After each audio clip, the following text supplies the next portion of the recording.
Hello, everyone. Welcome to OpenAI DevDay. I am Harry Stebbings of 20VC, and I am very, very excited to interview Sam Altman. Welcome, Sam. Sam, thank you for letting me do this today with you. Thanks for doing it. Now, we have many, many questions from the audience, and so I wanted to start with one which I don't think people ask you actually very often in interviews, which is firstly, like, how are you? You are one of the busiest people on the planet. You also always look remarkably fresh. How are you? Fine, I think. Yeah? Yeah, I think you kind of get used to anything, and it has been like a sort of crazy busy last couple of years, but now it just feels like normal life, and I forget that it used to be otherwise.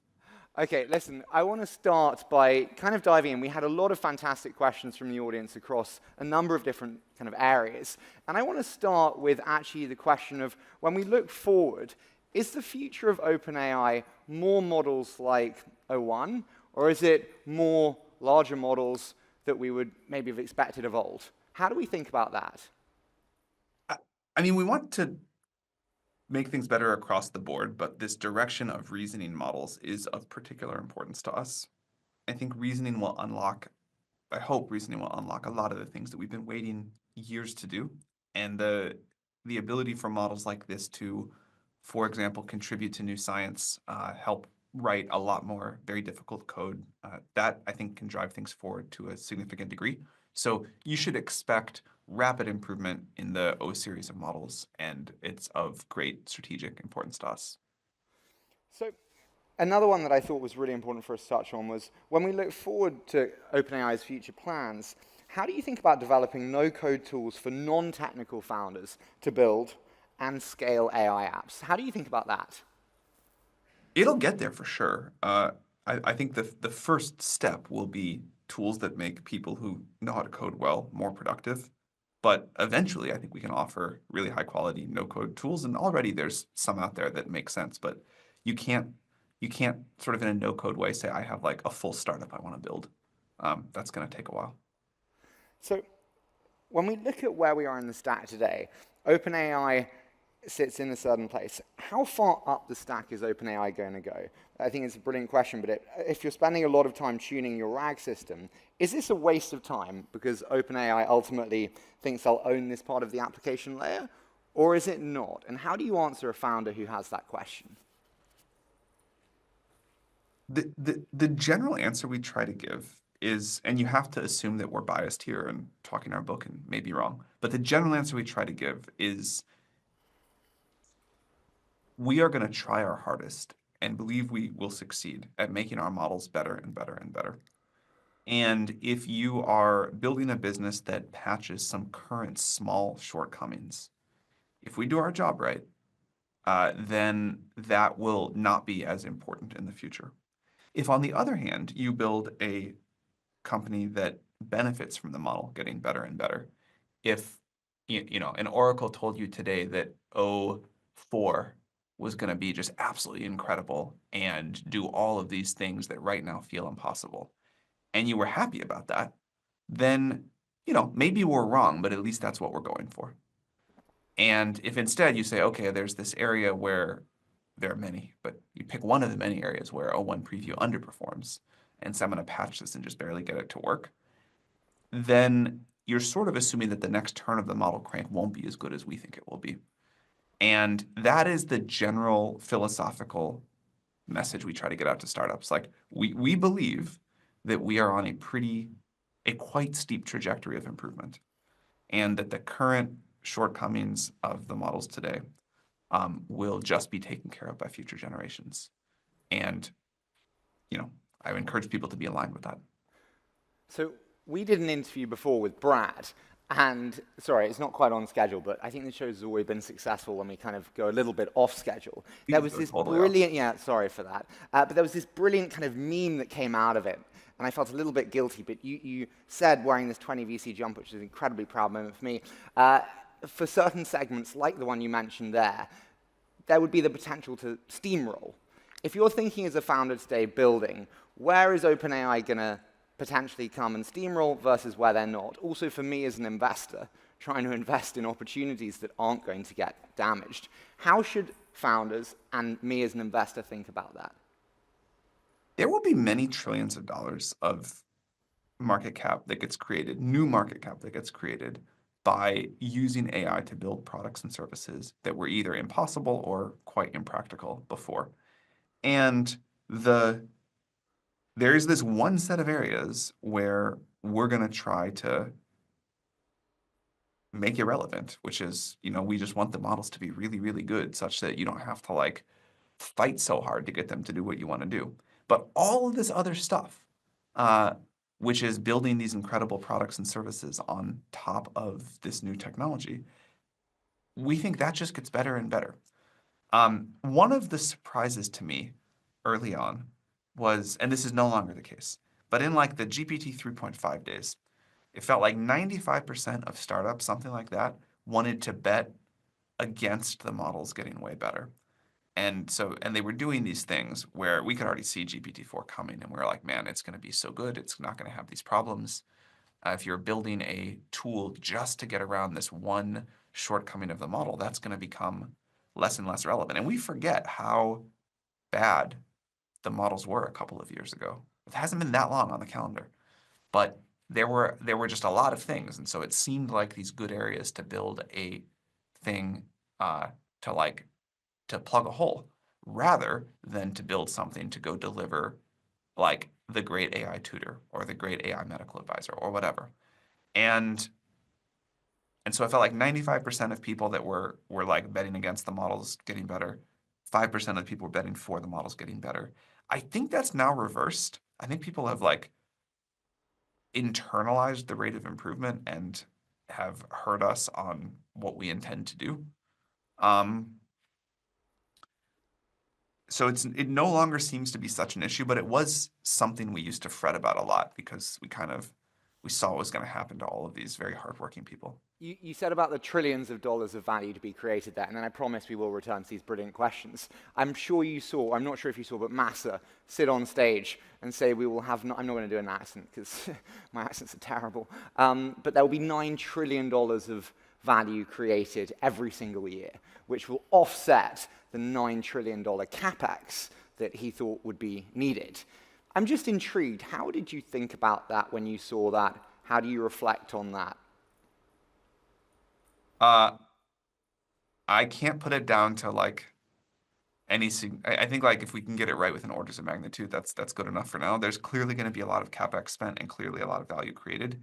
This happens with every other mega technological revolution, of which this is clearly one. But like next year will be a big push for us into these next generation systems. You talked about when there could be like a no-code software agent. I don't know how long that's going to take, but if we use that as an example and imagine forward towards it, think about how much economic value gets unlocked for the world if anybody can just describe like a whole company's worth of software that they want. This is a ways away, obviously, but when we get there and have it happen, think about how difficult and how expensive that is now. Think about how much value it creates if you keep the same amount of value but make it wildly more accessible and less expensive. That's really powerful. And I think we'll see many other examples like that. I mentioned earlier like healthcare and education, but those are two that are both like trillions of dollars of value to the world to get right. If AI can really, really, truly enable this to happen in a different way than it has before, I don't think big numbers are the point, and they're also the debate about whether it's 9 trillion or 1 trillion or whatever. Like, I don't smarter people than me it takes to figure that out. But the value creation does seem just unbelievable here. We're going to get to agents in terms of kind of how that value is delivered. In terms of like the delivery mechanism for which it's valued, open source is an incredibly prominent method through which it could be. How do you think about the role of open source in the future of AI, and how does internal discussions look like for you when the question comes, should we open source any models or some models? There's clearly a really important place in the ecosystem for open source models. There's also really good open source models that now exist. I think there's also a place for like nicely offered, well integrated services and APIs. And I think it makes sense that all of this stuff is on offer and people will pick what works for them. As a delivery mechanism, we have the open source. As a kind of end prop to customers and a way to deliver that, we can have agents. I think there's a lot of kind of semantic confusion around what an agent is. How do you think about the definition of agents today, and what is an agent to you, and what is it not? This is like my off-the-cuff answer. It's not well considered, but something that I can give a long-duration task to and provide minimal supervision during execution for. What do you think people think about agents that actually they get wrong?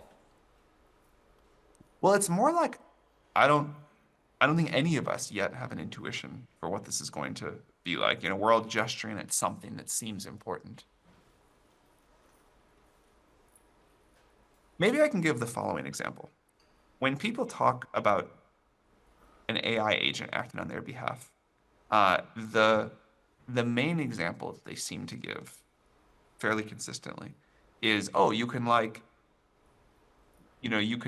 ask the agent to go book you a restaurant reservation. And either it can use OpenTable or it can call the restaurant or whatever. And, it's like, okay, sure, that's like a mildly annoying thing to have to do, and it maybe saves you some work. One of the things that I think is interesting is a world where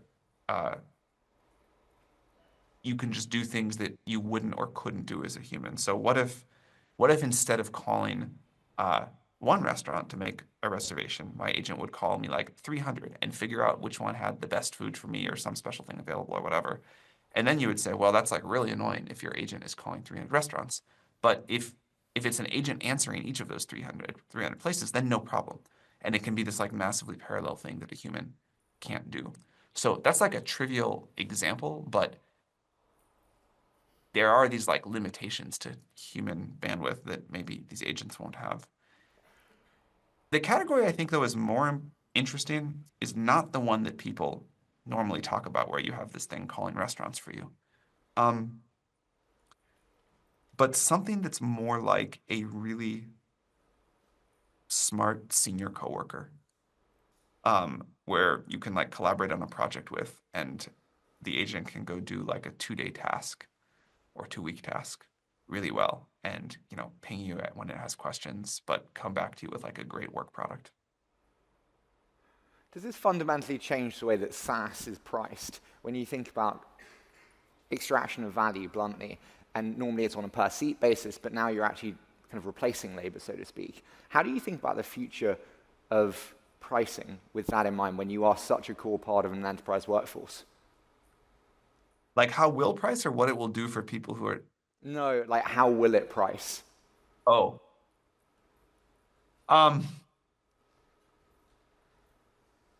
Will we always have per seat pricing?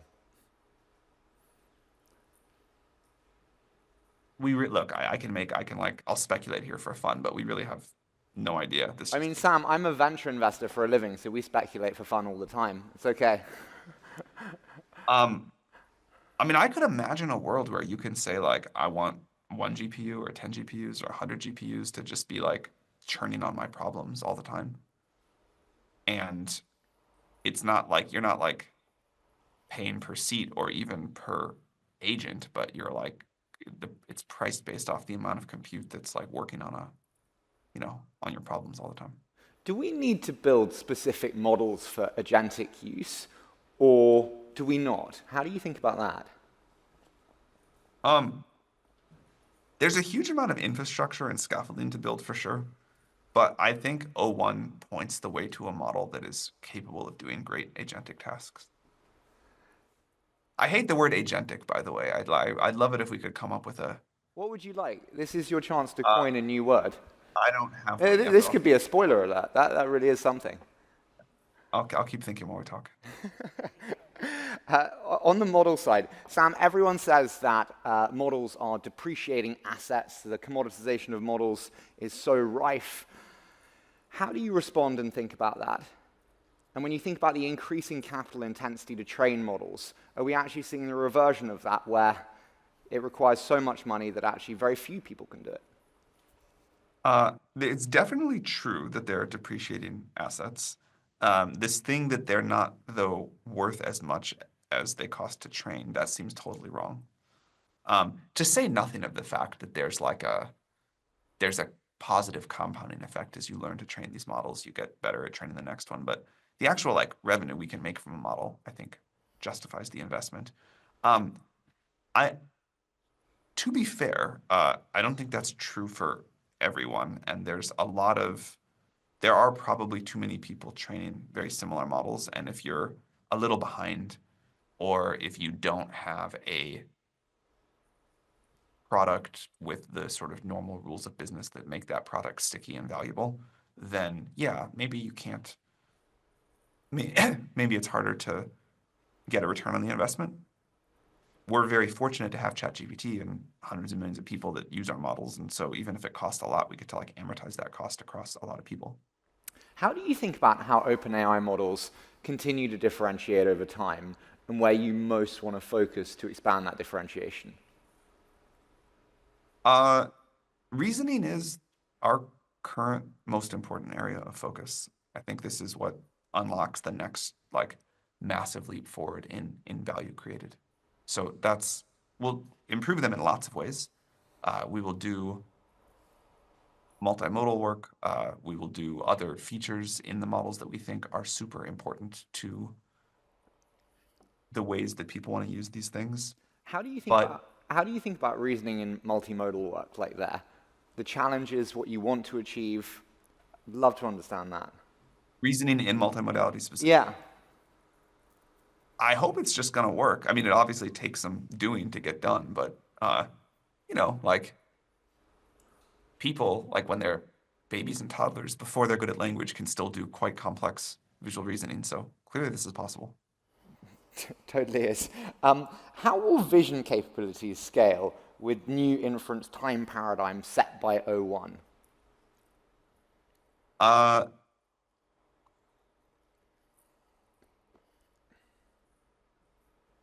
Without spoiling anything, I would expect rapid progress in image-based models. Well, that's a spoiler, isn't it? It's a bit of a carrot, Sam. Okay. Going off schedule is one thing. Trying to tease that out might get me in real trouble. GPT's output is generally, I like this one a lot. Yeah, I don't think we are nearly British enough in a lot of GPT's output. GPT's output is generally American in spelling and tone. How do we think about internationalization with models, different cultures, different languages, and how important that is? It's interesting. I don't use British English. I haven't tried, but I would have guessed that it's really good at doing British English. Is it not? Okay. Well, we'll look at that. We can get you your S's, I'm sure. There we go. How does OpenAI make breakthroughs in terms of core reasoning? Do we need to start pushing into reinforcement learning as a pathway or other new techniques aside from the transformer? I mean, there's two questions in there. There's how we do it, and then, there's everyone's favorite question, which is what comes beyond the transformer. How we do it is our special sauce. It's easy. It's really easy to copy something works. And one of the reasons that people don't talk about why it's so easy is you have the conviction to know it's possible. And so after a research lab does something, even if you don't know exactly how they did it, it's, I'll say easy, but it's doable to go off and copy it. And you can see this in the replications of GPT-4, and I'm sure you'll see this in replications of O1. What is really hard, and the thing that I'm most proud of about our culture, is the repeated ability to go off and do something new and totally unproven. And a lot of organizations, no, I'm not talking about AI research, just generally, a lot of organizations talk about the ability to do this. There are very few that do across any field. And in some sense, I think this is one of the most important inputs to human progress. So one of the retirement things I fantasize about doing is writing a book of everything I've learned about how to build an organization and a culture that does this thing, not the organization that just copies what everybody else has done. Because I think this is something that the world could have a lot more of. It's limited by human talent, but there's a huge amount of wasted human talent because this is not an organization, style, a culture, whatever you want to call it, that we are all good at building. So I'd love way more of that, and that is, I think, the thing most special about us. Sam, how is human talent wasted? Oh, there's just a lot of really talented people in the world that are not working to their full potential because they work at a bad company or they live in a country that doesn't support any good companies or a long list of other things. I mean, one of the things I'm most excited about with AI is I hope it'll get us much better than we are now at helping get everyone to their max potential, which we are nowhere near. There's a lot of people in the world that I'm sure would be phenomenal AI researchers had their life paths just gone a little bit differently. Sam, you've had an incredible journey, again, sorry for the off script, you've had an incredible journey over the last few years through, unbelievable hypergrowth. You say about writing a book there in retirement. If you reflect back on the 10 years of leadership change that you've undergone, how have you changed your leadership most significantly? Well, I think the thing that has been most unusual for me about these last couple of years is just the rate at which things have changed. At a normal company, you get time to go from 0 to 100 million in revenue, 100 million to a billion, billion to 10 billion. You don't have to do that in like a 2-year period. And you don't have to like build the company. We had a research lab, but we really didn't have a company in the sense of a traditional Silicon Valley startup that's, scaling and serving lots of customers and whatever. Having to do that so quickly, there was just like a lot of stuff that I was supposed to get more time to learn than I got. And what did you not know that you would have liked more time to learn? I mean, I would say like, what did I know?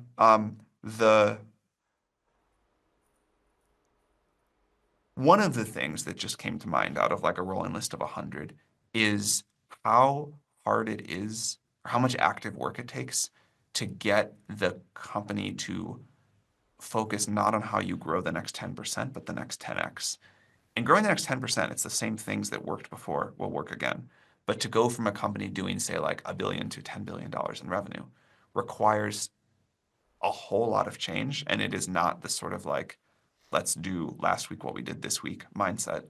And in a world where people don't get time to even get caught up on the basics because growth is just so rapid, I badly underappreciated the amount of work it took to be able to like keep charging at the next big step forward while still not neglecting everything else that we have to do. There's a big piece of internal communication around that and how you sort of share information, how you build the structures to like get the company to get good at thinking about 10x more stuff or bigger stuff or more complex stuff every 8 months, 12 months, whatever. There's a big piece in there about planning, about how you balance what has to happen today and next month with the long lead pieces you need in place to be able to execute in a year or 2 years with, build out of compute or even, things that are more normal, like planning ahead enough for like office space in a city like San Francisco is surprisingly hard at this kind of rate. So I think there was either no playbook for this or someone had a secret playbook they didn't give me. Or all of us, like we've all just sort of fumbled our way through this. But there's been a lot to learn on the fly. God, I don't know if I'm going to get into trouble for this, but sod it, I'll ask it anyway, and if so, I'll deal with it later. Keith Raboy did a talk, and he said about you should hire incredibly young people, under 30, and that is what Peter Thiel taught him, and that is the secret to building great companies. And it got a little bit of resistance, to say the least. I'm intrigued when you think about this book that you write in retirement, And that advice, you build great companies by building incredibly young, hungry, ambitious people who are under 30, and that is the mechanism. How do you feel? I think I was 30 when we started OpenAI, or at least thereabouts, so, you know, I wasn't that young.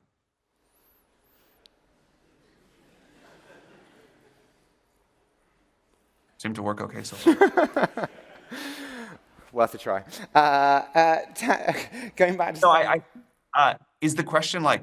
The question is, how do you think about hiring incredibly young, under 30s as this like Trojan horse of youth, energy, ambition, but less experience, or the much more experienced, I know how to do this, I've done it before? I mean, the obvious answer is you can succeed with hiring both classes of people. Like I was just like right before this, I was sending someone a Slack message about, there was a guy that we recently hired on one of the teams. I don't know how old he is, but low 20s probably, doing just insanely amazing work. And I was like, can we find a lot more people like this? This is just like off the charts brilliant. I don't get how these people can be so good, so young, but it clearly happens. And when you can find those people, they bring amazing fresh perspective, energy, whatever else. On the other hand, when you're like designing some of the most complex and massively expensive computer systems that humanity has ever built, actually like pieces of infrastructure of any sort, then I would not be comfortable taking a bet on someone who is just sort of like starting out where the stakes are higher. So you want both. And I think what you really want is just like an extremely high talent bar of people at any age, and a strategy that said, I'm only going to hire younger people or I'm only going to hire older people, I believe would be misguided. I think it's like somehow just not, it's not quite the framing that resonates with me, but the part of it that does is, and one of the things that I feel most grateful about Y Combinator 4 is inexperience does not inherently mean not valuable. And there are incredibly high potential people at the very beginning of their career that can create huge amounts of value. And we as a society should bet on those people, and it's a great thing. I am going to return to some semblance of the schedule, as I'm really going to get told off. But Anthropic's models have been sometimes cited as being better for coding tasks. Why is that? Do you think that's fair? And how should developers think about when to pick OpenAI versus a different provider? Yeah, they have a model that is great at coding for sure, and it's impressive work. I think developers use multiple models most of the time, and I'm not sure how that's all going to evolve as we head towards this more agentified world. But I sort of think there's just going to be a lot of AI everywhere, and something about the way that we currently talk about it or think about it feels wrong. Maybe if I had to describe it, we will shift from talking about models to talking about systems, but that'll take a while. When we think about scaling models, how many more model iterations do you think scaling laws will hold true for? It was the kind of common refrain that it won't last for long, and it seems to be proving to last longer than people think. Without going into detail about how it's going to happen, the core of the question that you're getting at is the trajectory of model capability improvement going to keep going like it has been going? And the answer that I believe is yes for a long time. Have you ever doubted that? Totally. Why? We've had like behavior we don't understand. We've had failed training runs. All sorts of things. We've had to figure out new paradigms when we kind of get towards the end of one and have to figure out the next. What was the hardest one to navigate? Could be a new paradigm, could be a training run. Which one do you remember most viscerally, and how did you get through that?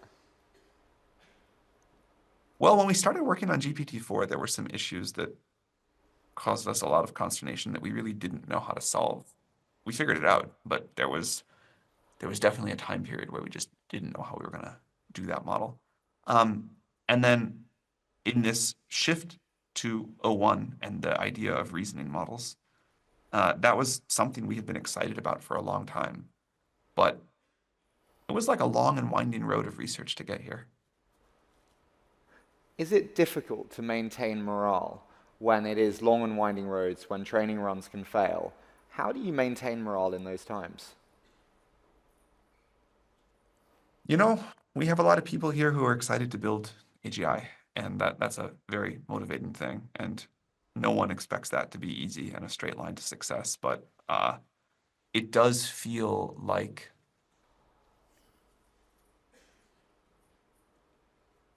there's a famous quote from history. It's something like, I'm going to get this totally wrong, but the spirit of it is like, I never pray and ask for God to be on my side. You know, I pray and hope to be on God's side. And there is something about betting on deep learning that feels like being on the side of the angels, and you kind of just, it eventually seems to work out, even though you hit some big stumbling blocks along the way. And so like a deep belief in that has been good for us. Can I ask you a really weird one? I had a great quote the other day, and it was, the heaviest things in life are not iron or gold, but unmade decisions. What unmade decision weighs on your mind most? It's different every day. Like there's not one big one. I mean, I guess there are some big ones that like about, are we gonna bet on this next product or that next product? Or are we gonna like build our next computer this way or that way? That are kind of like really high stakes one-way door-ish that, like everybody else, I probably delay for too long. But mostly the hard part is every day it feels like there are a few new 5149 decisions that come up that kind of make it to me because they were 5149 in the first place. And then I don't feel like particularly likely I can do better than somebody else would have done, but I kind of have to make them anyway. And it's the volume of them. It is not any one. Is there a commonality in the person that you call when it's 5149? No. I think the wrong way to do that is to have one person you lean on for everything. And the right way to, at least for me, the right way to do it is to have like 15 or 20 people, each of which you have come to believe has good instincts and good context in a particular way. And you get to like phone a friend to the best expert rather than try to have just one across the board. In terms of hard decisions, I do want to touch on semiconductor supply chains. How worried are you about semiconductor supply chains and international tensions today? I don't know how to quantify that. Worried, of course, is the answer. It's probably not, well, I guess I could quantify it this way. It is not my top worry, but it is in like the top 10% of all worries. Am I allowed to ask what's your top worry? I'm in so much, I've got past the stage of being in trouble for this one. It's something about the sort of generalized complexity of all we as a whole field are trying to do. And it feels like I think it's all going to work out fine, but it feels like a very complex system. Now, this kind of like works fractally at every level. So you can say that's also true like inside of OpenAI itself. That's also true inside of any one team. But, you know, an example of this, since you were just talking about semiconductors, is you got to balance the power availability with the right networking decisions, with being able to like get enough chips in time and whatever risk there's going to be there, with the ability to have the research ready to intersect that so you don't either like be caught totally flat-footed or have a system that you can't utilize, with the right product that is going to use that research to be able to like pay the eye-watering cost of that system. So supply chain makes it sound too much like a pipeline, but yeah, the overall ecosystem complexity at every level of like the fractal scan is unlike anything I have seen in any industry before. And some version of that is probably my top worry. You said unlike anything we've seen before. A lot of people, I think, compare this wave to the internet bubble in terms of the excitement and the exuberance. And I think the thing that's different is the amount that people are spending. Larry Ellison said that it will cost $100 billion to enter the foundation model race as a starting point. Do you agree with that statement? And when you saw that, were you like, yeah, that makes sense? No, I think it will cost less than that. But there's an interesting point here, which is everybody likes to use previous examples of a technology revolution to talk about, to put a new one into more familiar context. And I think that's a bad habit on the whole, but I understand why people do it. And B, I think the ones people pick for analogizing to AI are particularly bad. So the internet was obviously quite different than AI, and you brought up this one thing about cost, and whether it costs like 10 billion or 100 billion or whatever to be competitive, it was very, like, one of the defining things about the internet revolution was it was actually really easy to get started. Now, another thing that cuts more towards the internet is mostly, for many companies, this will just be like a continuation of the internet. It's just like someone else makes these AI models and you get to use them to build all sorts of great stuff, and it's like a new primitive for building technology. But if you're trying to build the AI itself, that's pretty different. Another example people use is electricity, which I think doesn't make sense for a ton of reasons. The one I like the most, caveated by my earlier comment that I don't think people should be doing this, or trying to like use these analogies too seriously, is the transistor. It was a new discovery of physics. It had incredible scaling properties. It seeped everywhere pretty quickly. We had things like Moore's law in a way that we could now imagine like a bunch of laws for AI that tell us something about how quickly it's going to get better. And everyone kind of like the whole tech industry kind of benefited from it.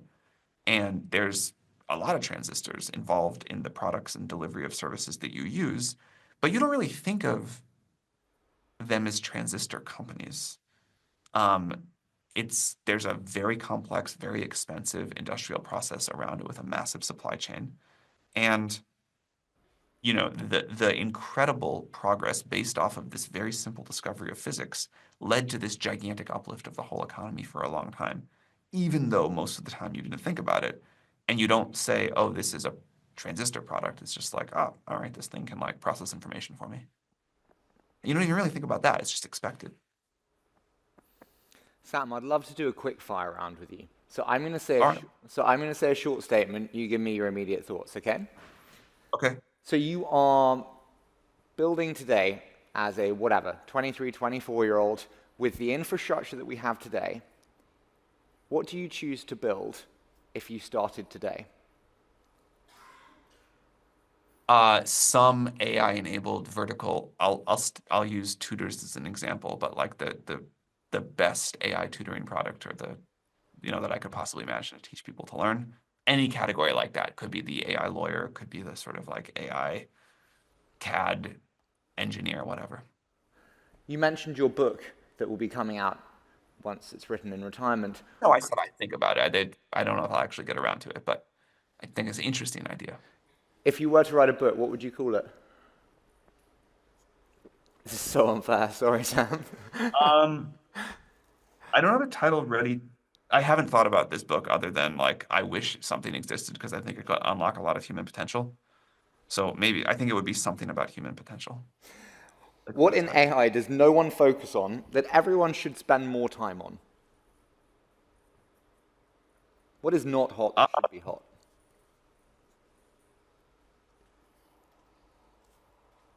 I think there's people focused on everything. What I would love to see, there's a lot of different ways to solve this problem, but something about an AI that can understand your whole life. Doesn't have to like literally be infinite context, but some way that you can have an AI agent that like knows everything there is to know about you, has access to all of your data, things like that. What was one thing that surprised you in the last month, Sam? It's a research result I can't talk about, but it is breathtakingly good. Which competitor do you most respect? And why them? I mean, I kind of respect everybody in the space right now. I think there's like really amazing work coming from the whole field. And incredibly talented, incredibly hardworking people. I don't mean this to be a question dodge. It's like I can point to super talented people doing super great work everywhere in the field. Is there one? Not really. Tell me, what's your favorite OpenAI API? I think the new real-time API is pretty awesome, but we have a lot of, I mean, we have a big API business at this point, so there's a lot of good stuff in there. What are the biggest constraints on Llama from it being open source? I don't know. It seems like a better question for them. I'm doing well with this quickfire. Who do you most respect in AI today, Sam? Like ever or doing current work today? Doing current work. Like a person? Yeah. Well,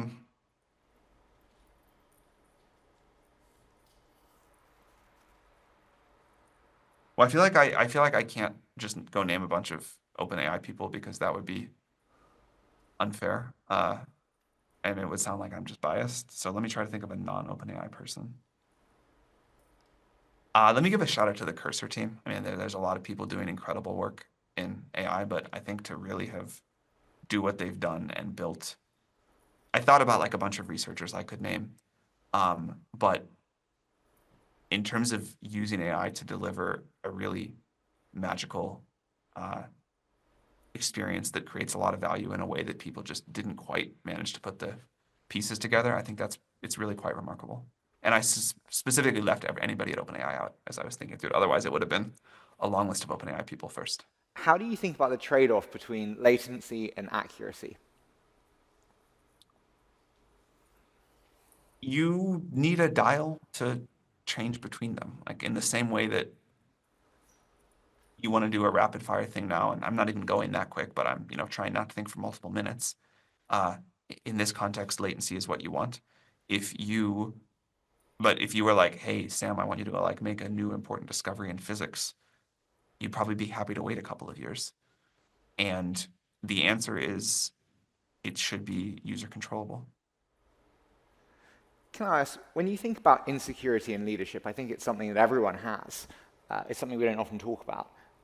When you think about maybe an insecurity in leadership, an area of your leadership that you'd like to improve, where would you most like to improve as a leader and a CEO today?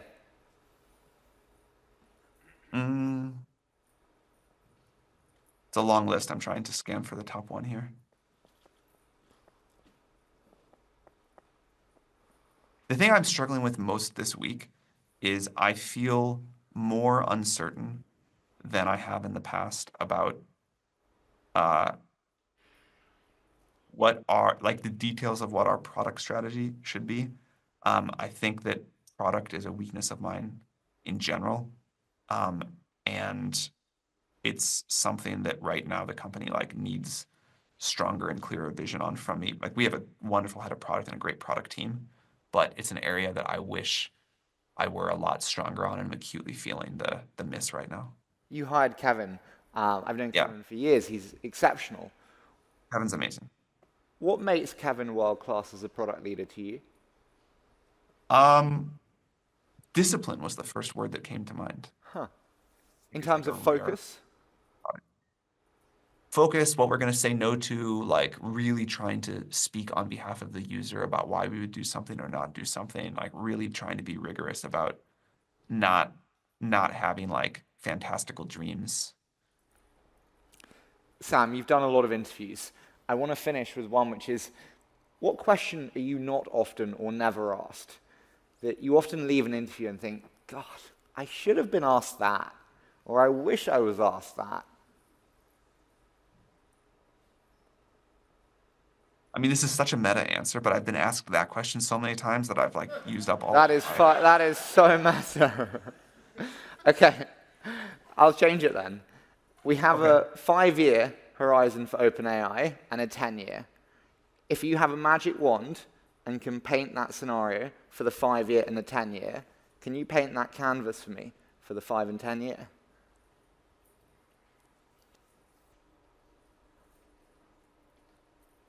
I mean, I can easily do it for like the next 2 years, but if we are right and we start to make systems that are so good at, for example, helping us with scientific advancement. Actually, I will just say it. I think in 5 years, it looks like we have an unbelievably rapid rate of improvement in technology itself. People are like, man, the AGI moment came and went, whatever. The pace of progress is like totally crazy, and we're discovering all this new stuff, both about AI research and also about all of the rest of science. And that feels like if we could sit here now and look at it, it would seem like it should be very crazy.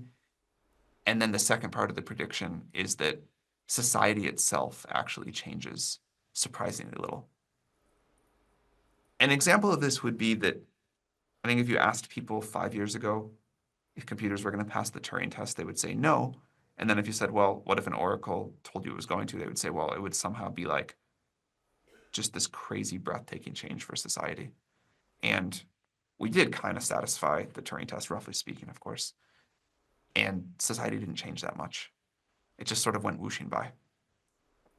And that's kind of example of what I expect to keep happening, which is progress, scientific progress keeps going, outperforming all expectations, and society, in a way that I think is good and healthy, changes not that much. Sam, at least not that much. In the long term, it will hugely change. But on a 5 or 10 years. You've been amazing. I had this list of questions. I didn't really stick to them. Thank you for putting up with my meandering around different questions.